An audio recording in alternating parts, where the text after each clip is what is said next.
Methodologies. The methods involved two major approaches. One approach focused on identifying all the genes that are expressed as RNA, referred to as expressed sequence tags (ESTs).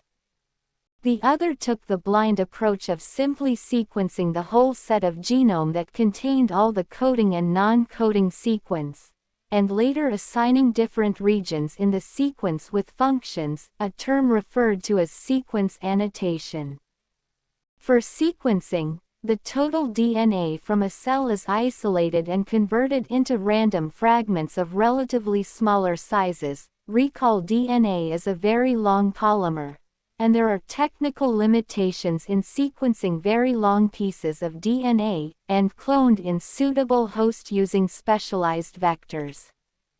The cloning resulted into amplification of each piece of DNA fragment so that it subsequently could be sequenced with these.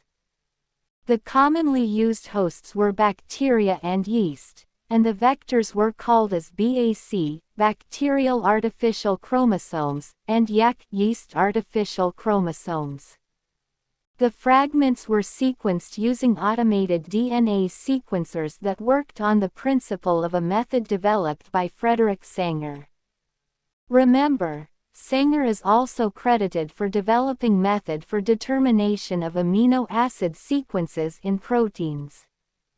These sequences were then arranged based on some overlapping regions present in them.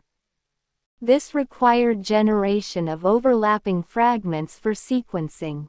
Alignment of these sequences was humanly not possible. Therefore, specialized computer-based programs were developed. Figure 5.15.